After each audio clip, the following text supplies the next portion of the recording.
va prendre la direction du Royaume-Uni pour notre rubrique Sans frontières, où nous allons retrouver donc Arnaud Comte. Bonjour Arnaud, ravi de vous voir. Nous allons parler, ou plutôt vous allez nous parler de la protection des océans avec ce défi XXL, comme on dit, que s'est lancé un nageur britannique, tout simplement pour sensibiliser la population aux dangers qui menacent ces océans. C'est bien ça? Oui, et retenez son nom, Laurent, parce qu'on pourrait être amené à en parler régulièrement dans Télématin. Il s'appelle Lewis Pugh, il a 48 ans.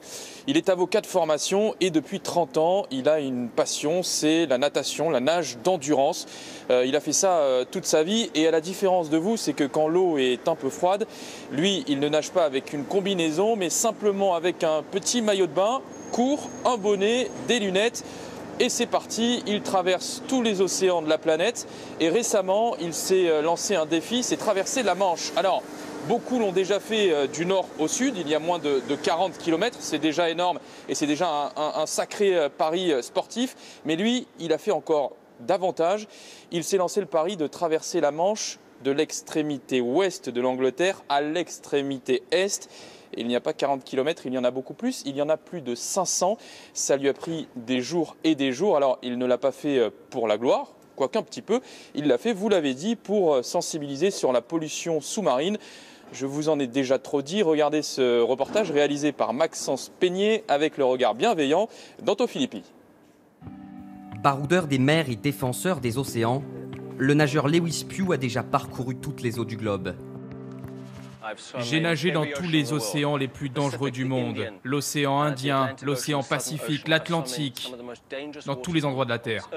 Pour dénoncer la pollution aquatique, cet avocat de 48 ans a entrepris cet été sa plus grande traversée le long des côtes déchiquetées de Grande-Bretagne.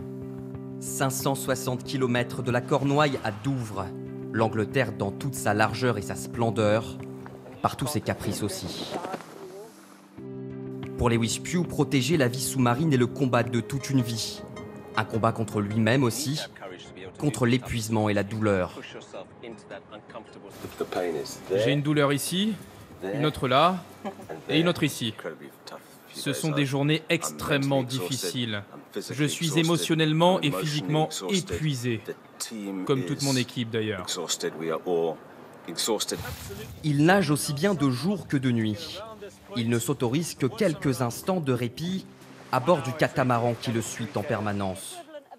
Et lors de ses rares escales sur la terre ferme, il fait campagne pour sa cause, comme ce jour-là, où il a le privilège de rencontrer le prince Charles. Après 49 jours d'efforts, c'est la délivrance lorsqu'il atteint son but, le mur du port de Douvres. À peine sorti de l'eau, il s'offre un court bain de foule, avant de répéter son cri d'alerte devant le ministre de l'Environnement. Je veux porter un message ici et partout en Grande-Bretagne. Je veux dire que nous avons une ressource précieuse et que nous devons absolument la préserver pour toutes les générations à venir. Lewis Pugh s'est déjà fixé un nouveau cap, convaincre le G7 de s'engager sur la protection des océans dans 2 semaines au Canada. Donc on peut dire, Arnaud, qu'il y a une vraie prise de conscience écologique en faveur des océans, justement, en Grande-Bretagne? Oui, très clairement, Laurent. Alors, pour en finir sur Lewis Pugh, sachez qu'en 2013, l'ONU a reconnu son action et lui a décerné le titre honorifique de protecteur des océans. Et ce qui est rigolo ici en Grande-Bretagne, c'est que son aventure, là, que vous venez de voir dans ce reportage, eh bien, elle a été diffusée sur les chaînes d'infos continues. La Grande-Bretagne se passionne et surtout essaye de prendre conscience qu'il faut absolument sauver et protéger nos océans. D'ailleurs, une petite anecdote, ici quand vous allez au supermarché, eh bien, comme en France, vous payez le sac plastique, si vous en utilisez un, 5 centimes et le gouvernement britannique réfléchit à passer à 10 centimes, ce qui évidemment économiserait le nombre de sacs plastiques utilisés, même s'il y en a déjà beaucoup. On estime à 1 milliard chaque année les sacs distribués ici au Royaume-Uni. Et comme dirait Lewis Pugh et d'autres personnes que vous connaissez, et il insiste là-dessus, un petit geste de l'homme peut provoquer un grand changement pour l'humanité. Et on est assez d'accord avec lui. Merci Arnaud, passez une bonne journée, vous et vos équipes, et surtout faites attention au camion et au livreur qui est juste derrière vous.